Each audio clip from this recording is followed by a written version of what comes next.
back to In Depth with Academia. I'm Richard Price, CEO of Academia.edu, and as always, I'm here to dig into cutting-edge papers and ideas sweeping through the world of academic research, bringing them right to you, wherever you are.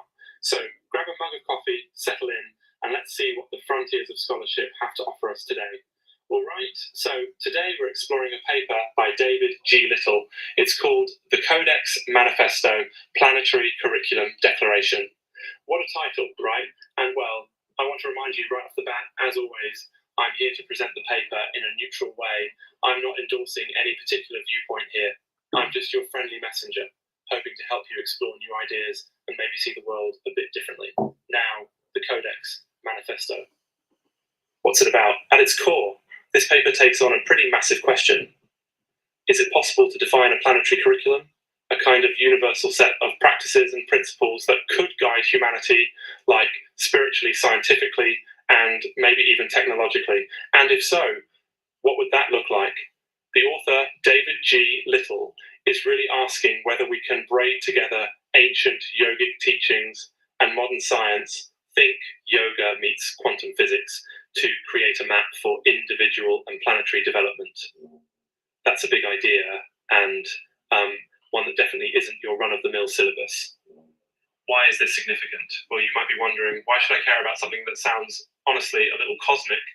The answer, according to the paper, is that we're living in a time where traditional ways of organizing knowledge, school curriculums, textbooks, even the boundaries between scientific disciplines are starting to feel, I don't know, a bit rigid. Maybe the world is more connected and dynamic than those old boundaries allow.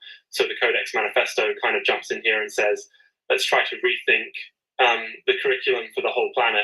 Let's see if we can include both measurable scientific stuff and deeper, more spiritual practices in a single playlist for human growth. So how does the author approach this? Here's the gist. The Codex Manifesto lays out something called the Codex chain. Think of it as a framework or even a kind of conceptual ledger for sequencing human learning and transformation. The idea is to align yogic concepts, especially Kundalini, which you might have heard of if you've ever been near a yoga class, with ideas from quantum physics. Little suggests that Kundalini energy could be interpreted almost like quantum source code, not just a mystical experience, but a fundamental protocol for activating our full potential as avatars. There's a lot of language in the paper about ignition, braiding, and protocols. It's a blend of, well, scriptural tones and scientific metaphors. One interesting thing is, the manifesto insists it's not about commentary or just like, here's my opinion. Instead, it proclaims itself as an actual curriculum and method, almost like it's staking its turf in the educational world, inviting people not to believe, but to practice and experience for themselves. This is worth noting, again, not endorsing, just noticing the format, because most academic papers argue or theorize, but this one says, here's a way to do things, give it a go. So what does all this mean for some listening right now? Maybe you, like on a morning walk, or driving, or just scrolling at your desk. Maybe you're not about to sign up for a Kundalini workshop, right? But there are some tangible takeaways here. First, just hearing the idea of a planetary curriculum might get you thinking about how you decide what's important to learn yourself, how you sequence knowledge and experience in your own life, and maybe how open you are to ideas from outside your usual zone of comfort, whether it's yoga, physics, or something else entirely. Also, it's fascinating how the manifesto frames collaboration. It talks about sacred collaboration with both human and AI co-witnesses, which honestly makes me think about all the new ways technology and tradition are colliding and cooperating these days.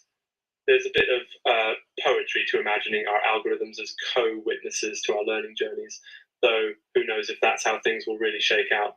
I mean, sometimes my own phone barely collaborates with me when I'm ordering takeout, you know. Anyway, digression there. Back to the main thing. The big insight the paper tries to share is that you, no matter who or where you are, can see your growth as a kind of creative, ongoing process. It's up to you to build your curriculum, to mix and match disciplines, spiritual tools, and new ideas. And the manifesto, well, it's just one invitation to do so, a nudge to braid together pieces of science, spirituality, and self-experimentation. Remember, Academic research isn't absolute truth. It's a launchpad for reflection, a set of tools and metaphors to try out in your own life. Take what works, question what doesn't, keep exploring, and remember, I'm just bringing you this paper neutrally. It's up to you how or if you engage with it. Thanks for joining me today on In Depth with Academia. Keep asking questions, keep braiding your own curriculum, and I'll see you next time for another big idea from the world of research. Until then, stay curious.